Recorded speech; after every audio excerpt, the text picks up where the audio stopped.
2021 po, nang ako po ay sumulat sa ating mahal na Pangulo, Rodrigo Duterte. Ito po ay panahon ng pandemic, kung saan po naka-lockdown ang madaming lugar sa ating pong bansa. Pinaliwanag ko po sa ating mahal na Pangulo na ako po ay nakapag-develop na ng isang herbal medicine na may kakayahan po na mag-detox ng iba't ibang klase ng toxin sa katawan ng tao. Taong 2014 po, nang i-develop ko ang lemongrass essentials. Ito po ay kombinasyon ng 3 klase ng halaman na may kakayahan po na mag-detox ng lahat ng toxin sa katawan ng tao. Ito po ay pinagsama-samang tanglad, pansit-pansitan at paragis. Sinabi ko rin po dito sa aking sulat sa ating mahal na Pangulo na ang bibilhin po nating vaccine ng COVID gamit po ang mRNA vaccine ay magiging delikado sa kalusugan ng tao dahil sa kakulangan ng pag-aaral. Ang sulat ko pong ito ay na-receive po ng Office of the President. Ito po ay may mga attachment na katunayan ako po ay nagpa-test ng iba't ibang klase ng halaman. Bilang tugon po ng Malacanang, ako po ay in-endorse sa Department of Science and Technology para sa clinical trial ng aking produkto. In-endorse din po ako ng Malacanang sa Department of Health. Nagkataon lamang po na yung mga panahon na yon, nakapokus po ang ating gobyerno sa pagbili ng vaccine ng COVID. Kung kaya't isinangtabi na lang po muna ang clinical trial ng aking produkto. Taong 2021 din po, nang pinaliwanag ni Dr. Jose Oclarit ng UP, na ang bibilhin po nating vaccine, gamit po ang mRNA vaccine, ay magiging delikado sa kalusugan ng tao sapagkat ito po ay magpo-produce ng spike protein na lalason sa lahat ng cell sa katawan ng tao. Panoorin po natin ang video ito. Good afternoon everyone. I'm Dr. Jose Oclarit, a PhD in molecular biology and biochemistry and an expert in genetic engineering as well as in molecular techniques. Now, I would like to give you some insights as regards to this what you called mRNA vaccine. By definition, mRNA vaccine is not a vaccine at all because the real vaccine are those attenuated live causative agent or inactivated or dead causative agent. As in this case, this is a COVID virus, so it should be a COVID virus that should be either attenuated or dead. Whereas the other type of vaccine is the protein of the virus itself, as in the case of spike protein that is really protein obtained from the virus. But in the case of the mRNA is what called messenger RNA, and once introduced into the cell, because it is an mRNA, it could be reverted back to DNA molecule by the enzyme called reverse transcriptase, which is available in our cells. Once the mRNA is reverted back to DNA, it is inserted into where it was introduced. So it is inserted into the DNA of the cell where it was introduced, and forever it will be there and continuously producing the protein called the spike protein. And therefore, there is a possibility that because it is a foreign protein from that particular cell, then the long-term effect is that this will be rejected and this will be the source of what you call the autoimmune attack by our own white blood cells because it is not a resident protein of our body. Therefore, it is not really good. So, injecting an mRNA into our cell would make us a transgenic organism, and that mRNA would now reside into our cells forever, and there is no turning back. It is called irreversible reaction, and therefore your body will be producing that protein which they found out to be toxic to our body. First, it is toxic to the brain, it is toxic to the heart, it is toxic to the kidney, and toxic to the lungs. Therefore, in the long-term effect, because there is no stop button anymore, your cell will be forever be producing a spike protein, which is not a normal protein of our body. Therefore, that mRNA shot is very dangerous. Ipinaliwanag po ni Dr. Jose Oclarit na yung mRNA vaccine po na ginamit natin ay nag-produce ng spike protein sa katawan ng tao. Yan po ay magiging toxic sa ating heart, sa ating kidney, sa ating brain, sa ating lungs. At yan po ay wala ng stop button.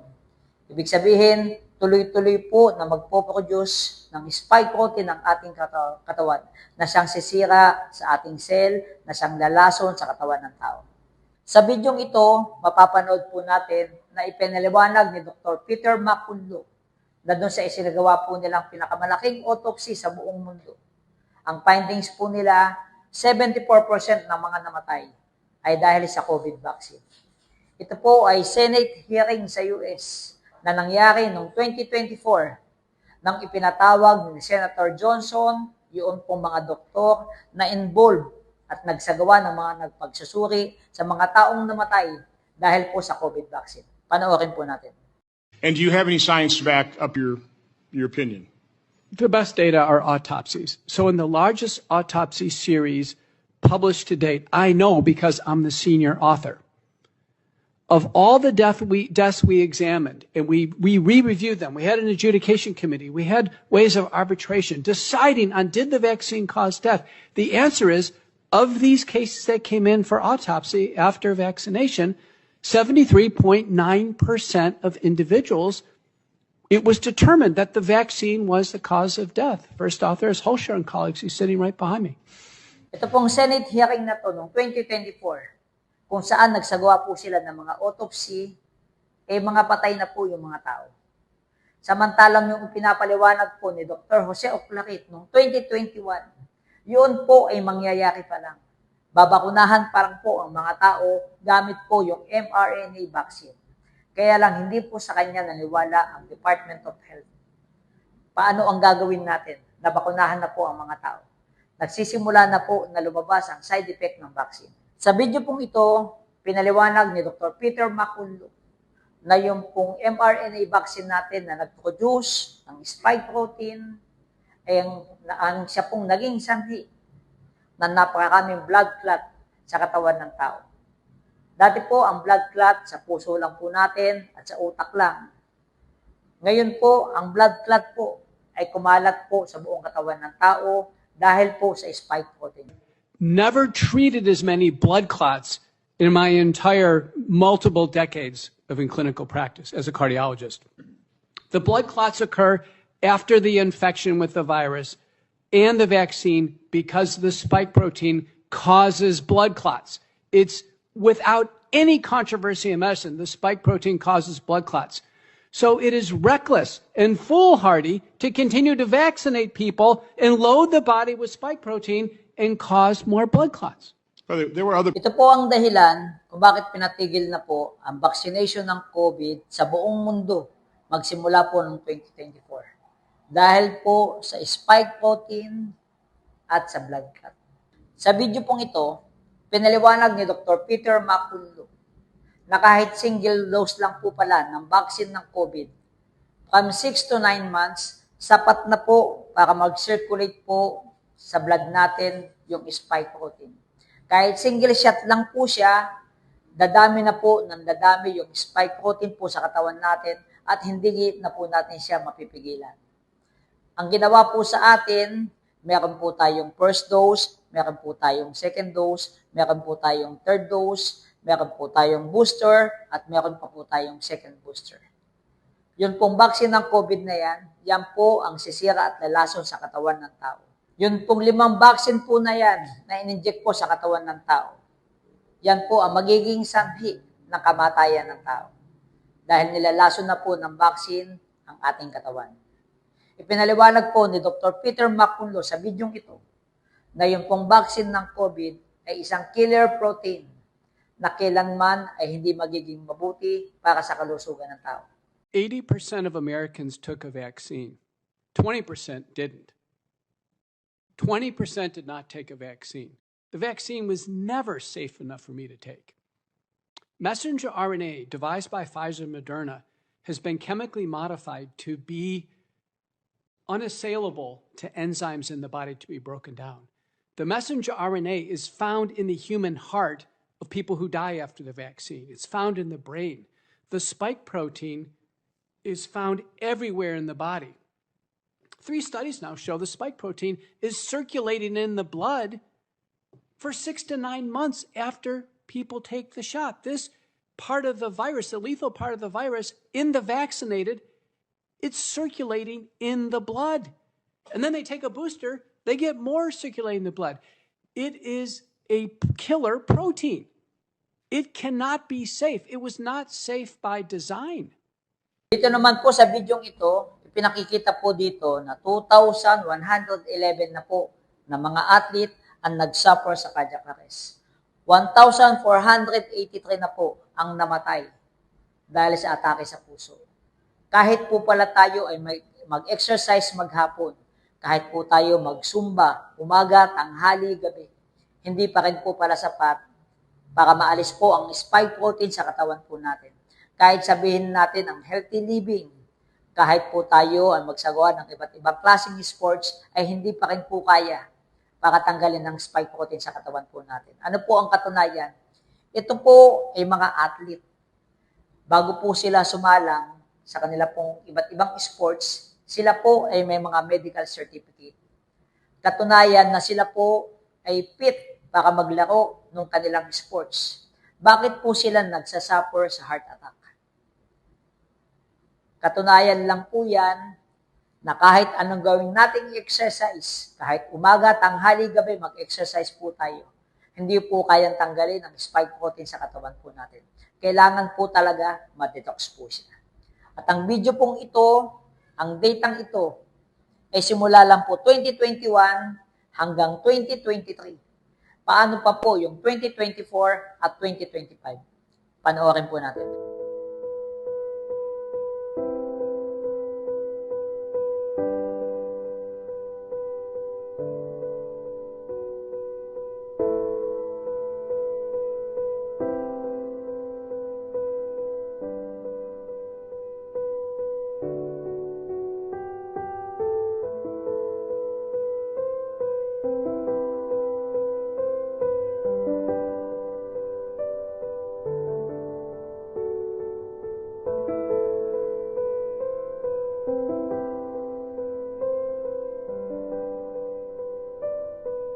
Sa bidyong ito naman po, mapapanood po natin at ang iba't ibang klase ng sakit na dumapo sa katawan ng bata matapos po ang vaccination. Lumabas po yung iba't ibang mga sakit. Nandyan po yung ADHD, nandyan po yung behavioral issue ng mga bata, nandyan po yung infection ng iba't ibang klase ng sakit. Infection sa mata, sa ilong, sa tenga, sa bibig, iba't ibang klase po ng skin diseases. Naging mahina po ang katawan ng mga bata. May mga bata po na sa murang edad nila, nakakaranas na po sila ng pagtaas ng sugar. May mga bata po ngayon na dinadialysis na dahil po sa mRNA vaccine. Lahat po yan na nakakaranasan ng mga bata ay sanhi po ng vaccine ng COVID. Panoorin po natin. Vaccinated kids had 4 to 8 times as many of these conditions: asthma, allergies, allergic rhinitis, breathing issues, behavioral issues, ADD, ADHD, infections of all kinds. We're talking respiratory, ear infections, eye infections, and then all the eczema, dermatitis, skin problems, and anemia. The one that kind of I just have to chuckle on is infections. I mean, you and I have talked on vaccines before. You know, people are told you need to vaccinate to protect grandma or to protect that poor immunocompromised patient. But the truth of the matter is, and my data showed this conclusively, it is the highly vaccinated who are getting sick with infections, not the unvaccinated. The unvaccinated, clearly something's going on. And Dr. Baker, you and I have talked about this. It's the natural, inborn, innate immune system is powerful and gets disrupted by vaccines. So unvaccinated kids are healthier, are less ill, therefore they are less likely to make someone else sick. They are actually the ones providing protection, if you will, that herd immunity that's the sort of what we're trying to get, supposedly, by vaccinating. So that really transformed my understanding. I mean, I was pretty close to getting there anyway, because in my practice I was seeing, you know, I was uniquely in a position to see fully vaccinated kids, which were... Sa video pong ito, Pinaliwanag po ni Dr. Robert, Director po ng MAHA, yung Make America Healthy Again, na hindi naman po kailangan pabakunahan ng mga bata dahil 0.0002% lang yung risk of death nila sa COVID. Wala pa po siyang 1%. So kahit hindi pala pinabakunahan yung mga bata, gagaling din po sila kahit magkaroon po sila ng COVID. Ang nangyayari po sa Amerika ngayon, nagkakasakit yung mga bata hanggang sa mamatay po sila. Yan po ay hindi lang sa Amerika nangyayari. Nangyayari po yan dito sa atin sa Pilipinas. Nangyayari po yan sa iba't ibang panig ng mundo dahil po sa vaccine ng COVID. Panoorin po natin. I hate to be so emphatic, but we've been ridiculed and lambasted by every one of you over and over and over again while our children got sicker and sicker and sicker, and more of them died. 38,000 reported deaths for the COVID vaccine alone, and none of you are asking a question. How do they explain that? Wouldn't we pull any other product in the world? No. In America, we say, let's give it to the children now. Let's put it on the schedule for children who have a 0.0002% risk of death from COVID. Sa video pong ito, mapapanood po natin na yun pong vaccine ng COVID, hindi lamang po ng Pfizer, maging ng iba't ibang klase po ng vaccine. Mapapanood po natin na yan po ay pwedeng magkaroon po ng side effect na cancer. Kaya napakarami po ngayon ang may cancer. Breast cancer, lung cancer, colon cancer, prostate cancer, iba't ibang klase po ng cancer ang lumabas. Hindi lang po yan sa vaccine ng Pfizer. Iba't ibang klase po ng vaccine. Dahil doon po sa testimonial namin, mamaya mapapanood po ninyo, mayroon po akong ginagamot doon na may breast cancer at ang kanya pong vaccine ay Sinovac. Panoorin po natin. The Pfizer vaccine is contaminated with plasmid DNA. It's not just mRNA. It's got bits of DNA in it. It's also a very real theoretical risk of future cancer. The autoimmunity thing is not my wheelhouse. I'm not an immunologist, but the cancer risk is. That's my bag. I know this. Isa rin po sa naging side effect ng vaccine ay ang panghihina ng katawan na tao matapos po ang vaccination. At ito po ay hindi panandali ang panghihina lang. Ito po ay lifelong debilitating disorder by tenfold. 10 times po na pinahina ang katawan ng tao. Marami po akong ginamot niya. Marami po ang naka-experience po na niya ngayon. Panoorin po natin. Vaccination make me healthier? And the answer from all of the unvaccinated control group studies to date is no. Vaccination does not make you healthier. Vaccination increases your risk of suffering a lifelong debilitating disorder by over 1,000%, 10 times greater. Sa bidyong ito naman po, mapapanood po natin na marami po ang kababaihan ang hindi na po magkakaanak. Sa study po nila, umabot po ng 33% na vaccinated group ay hindi na po magkakaanak ang mga kababaihan. Sinira na po ng vaccine ng COVID yung cellphone ng mga kababaihan. Marami po ang cases ngayon ng PCOS kung saan yung mga babae po ay nagtatabaan dahil po sa sakit na PCOS na kapag hindi po nagamot, maaari pong yung pong kababaihan ay hindi na magkaanak. Marami po ang cases ngayon ng miscarriage. Nakukunan po yung mga buntis. Marami din po ang cases na yung bata po namamatay sa sinapupunan ng magulang. Panoorin po natin.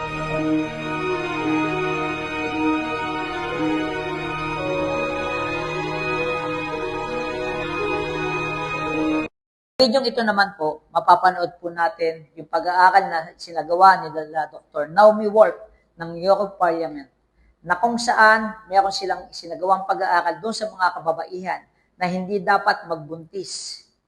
Ngunit accidentally, sila po ay nagbuntis, 200 plus po yan ng mga kababaihan. Kaya lang, yung data, yung record po ng pagbubuntis po nila, nawala. Winala po ng Pfizer. Pero doon po sa mga naiwan, meron po mga kababaihan na nagbuntis at nakapanganak. Yung pong 36 na mga kababaihan na yon na nagbuntis, 80% po nun namatay po yung bata. Panoorin po natin. They told women in the study not to get pregnant. Nonetheless, 270 women got pregnant in the study, vaccinated women. Now, 234 of them, the records of what happened to that pregnancy were lost, which is illegal. Pfizer is supposed to follow them through pregnancy. However, of the 36 women who gave birth, over 80% of them lost their babies. Over 80%. Pfizer knew that. Dito naman po sa video ito, mapapanood po natin na yung mRNA vaccine ay sinisira ang 8.4% ng non-renewable eye cell. Marami na po akong cases na ginamot noon na meron pong mga tao after vaccination po, nakaranas po sila ng paglabo ng mata. Meron po yung nagkaroon ng mga blood clot, pulang-pula yung mga mata po nila. Meron din naman po yung mga nabulag. Pero nung uminom na po sila ng lemongrass, naging maayos po yung paningin po nila. Panoorin po natin. mRNA injections actually destroy 8.4% of non-renewable eye cells in just 75 days. This was of 64 healthy young adults who did receive Pfizer's mRNA injection, and they did find irreversible structural damage to the eye's corneal endothelium. This is the base layer of cells on the cornea, on the bottom of the cornea. Corneal endothelium does not regenerate. Sa bidyong ito naman po, sinabi ng isang British doctor na ang estimated number of deaths po nila noong 2024, umabot na po siya ng 20 million. Ngayon pong 2025, nasa 30 million na po ang estimated number of deaths po nila worldwide. Ngayon po kayang 2026, ilan po kaya yung madaragdag na mamamatay dahil po doon sa COVID vaccine? Panoorin po natin. Do you think people are now coming around? Because you've been fighting to have this debate for quite a while, haven't you? Well, the evidence was pretty considerable 18 months ago when I first spoke out. I mean, it's overwhelming now. Every week there's more evidence. Paper out last week in Japan of a clear link now between people who've had the boosters. Ito po ang solusyon sa problema po natin sa spike protein. Ito pong herbal na ito ang isinulat ko kay Presidente Duterte noong 2021. At ang herbal po na ito ay dinevelop ko noon pa pong 2014. Ito po ay kombinasyon ng tatlong klase ng halaman. Tanglad, pansit-pansitan, bakagis. Itong tatlong klase ng halaman po na ito ay diuretic. Ibig sabihin, may kakayahan po siya na i-detox ang lahat ng toxin sa katawan po natin. Yun pong excess water po natin, yung excess fluids po natin, ilalabas po natin sa pamamagitan po ng pag-ihi, pagpapawis, or mag-LBM po tayo. Ito po ay blood thinner. Ipiprevent po niya ang stroke, ang heart attack, at ang aneurysm. Ito po ay tinatawag na anti-inflammatory, anti-coagulant, antioxidant, antibacterial. Napakadami po ng katangian ng lemongrass essentials. Ito po ang solusyon sa problema po natin sa spike protein. Magkaiba po ang diuretic at ang antioxidant. Ang antioxidant po ay kayang i-repair yun po mga cell na nadamage sa katawan ng tao. Kaya po niyang patayin ang cancer cell. Kaya po niyang ma-neutralize ang mga toxin sa katawan ng tao. Kaya lang, hindi po lahat na-neutralize po niya. Hindi po katulad ng diuretic. Ang diuretic po, ilalabas po natin ang lahat ng toxin sa katawan po natin. Iihi po tayo ng iihi, papawisan po tayo, or mag-LBM po tayo. Mas mabuti po na ilabas natin ang lahat ng toxin sa katawan po natin kaysa ma-neutralize lang yung pong iba at hindi naman kayang i-neutralize lahat. Marami po ang cases ng namatay sa sepsis dahil yung food supplement na iniinom nila na antioxidant ay hindi po na-neutralize yung ibang toxin sa katawan po nila, kaya nagsilbing lason sa katawan ng tao. Yan po ang kaibahan ng diuretic at ng antioxidant. Ito naman po ang health benefit ng lemongrass essentials. Ito po ay testimonial ng mga taong uminom at mga gumaling. Simula pa po kasi 2014, pinag-aaralan ko na po kung ano po yung kung kayang lunasan, kung ano po yung kayang gamutin na sakit, kung ano po yung kayang i-prevent ng lemongrass essentials. Ito po ay nanggaling po sa kanila, doon po sa mga taong uminom ng lemongrass essentials. Booster po siya ng immune system. Hindi po kayo basta-basta kakapitan ng kahit anong mga sakit. Kaya po niyang patay ng cancer cell na pwede pong lumabas dahil po sa vaccine ng COVID. Marami po akong testimonial mamaya na mapapanood po nyo na mayroon na pong iba't ibang mga klase ng cancer ang gumaling. Kaya po niyang i-regulate yung blood pressure at yung blood sugar. Kaya po niyang i-improve yung blood circulation po natin. Dahil nga po nalinis na yung toxin sa katawan natin, naalis na po yung residue sa katawan po natin, kaya po yung dugo natin makapag-circulate po ng maayos. Kaya po niyang i-eliminate yung pong mga kidney stone at yung gallstone. Basta kung maliliit lang po siya, 1 cm, 2 cm, 0.1, 0.2, 0.3 cm. Wag lang po yung talagang malalaki. Yun talaga po ay nangangailangan na ng operasyon. Pero kung maliliit lang, kaya po niyang tanggalin. Yung pong may uric acid at yung may cholesterol, kaya po niyang i-normalize. Yung pong may dengue, kaya po natin siyang magamot. 4 to 7 days lang po. Yung pong may acid reflux, kaya po natin siya magamot. 4 to 7 days lang din po. Ipiprevent po niya yung stroke, yung aneurysm, yung pong heart attack, dahil po sa paglapot ng ating dugo. Dahil tinatawag kasi siya na blood thinner. Kaya po niyang i-eliminate yung mouth sore, yung athlete's foot, at yung iba't ibang biological problems po natin. Kaya po niyang lunasan yung hemorrhoids o yung almoranas. Kaya po niyang i-reduce yung cellulitis veins at yung varicose veins. Paano po ang paraan ng pag-inom ng lemongrass essentials? Yung pong takip ang ating gagamitin. Ito po ay 10 ml. Doon po sa gustong maging maintenance lang po ito, 2 takip lang po sa umaga at 2 takip sa hapon. Mas maganda po na gutom. Pagkagising po sa umaga, pwede na pong uminom. Bago po kumain ng hapunan, sa gabi, pwede na rin pong uminom. 2 takip lang po, bali 20 ml sa umaga, 20 ml sa hapon.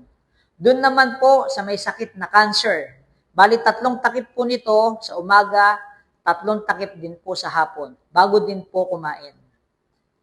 Para sa may cancer po yon. Ngayon, para naman po sa may dengue, 3 takip po sa umaga, 3 takip sa tanghali, 3 takip sa gabi. Para naman po sa mga bata na nabakunahan na kailangan ma-detox, simula po 4 years old hanggang 10 years old, 1 takip lang po, once a day lang po ang pagpapainom sa mga bata. Pero kung 11 years old na po pataas, 2 takip sa umaga, 2 takip sa hapon. Kung kayo naman po ay may maintenance ng synthetic medicine sa sugar, sa cholesterol, pwede po siya, pagkagising nyo sa umaga, uminom na kayo ng lemongrass. After 30 minutes, kumain po kayo ng almusal po ninyo, then uminom na po kayo ng maintenance po ninyo. Pero pag dumating na po yung time na yung po halimbawang sugar ninyo ay nag-normalize na, pwede nyo na pong itigil yung synthetic medicine, eto na lang po ang gawin ninyong maintenance. Ito po ay testimonial ng mga taong gumaling doon sa iba't ibang karamdaman. Ito pong matanda ay 89 years old na. Siya po ay nagkaroon ng severe pneumonia. Pero nung siya po ay uminom na ng lemongrass, eto na po siya ngayon. Nagmukha pa po siyang bata. Dahil kasi yung ating pong lemongrass essentials, antioxidant din po siya. Ito po ay nagkaroon ng lung cancer stage 4 na. Makikita po nyo sa larawan, siya po ay terminal na. 2 buwan na lamang po, may taning na po siya, baka hindi na po siya tumagal. Ngayon po, pagkatapos niyang uminom ng lemongrass, eto na po siya ngayon. Nagmukhang bata pa, lumakas pa po yung katawan. Ito po, prostate cancer stage 3. Nung pinuntahan ko po ito, maputla na po at nakahiga na. Ngayon po, bumalik na po yung dati niyang kulay, malakas na po siya. Ito naman po, colon cancer stage 3. 6 to 8 times na po siya nagdi-disperse ng dugo. Dugo na po yung lumalabas sa dumi niya. Nung pinuntahan ko po siya noon, payat na po siya at maputla. Pero ngayon po, ito po, malakas na po siya. Ito naman po, na stroke. Talagang mahina po talaga ang katawan niya, talagang ano po siya. Nag-message po siya sa akin last year, October po yan. Sinabi po niya na last check-up na po niya, okay na siya with lemongrass essentials, fully recovered na po siya. Ang sabi ng doktor, pwede niya nang tanggalin yung lahat ng maintenance niya. Ang maintenance na lang po na iniwan sa kanya ay lasakatan. Kapag kayo po kasi na-stroke, ang maintenance po ninyo, simula po 10 hanggang 14 na iba't ibang klase na synthetic medicine. Pero ngayon, okay na siya, isa na lang po ang maintenance niya. Ito na po siya ngayon. Malakas na po siya. Ito naman po, 3 buwan na po nakakonfine sa hospital, hindi na po halos nagsasalita, hindi na po halos kumikilos. Nung sinabi ko po doon sa nagbabantay, painumin mo ng lemongrass. Naka-NGT na kasi yung pasyente, doon na lang po sa tubo padadaanin. Pero itago po ninyo kasi nakakonfine sa ospital, ipinagbabawal po ng mga doktor. Nung pinainom po siya ng lemongrass essentials, after 7 days, nagsalita po yung pasyente. Yung pong mismong doktor niya, nagulat kung paano nakapagsalita yung pasyente. Hey, good morning, Papa. Hi, everyone.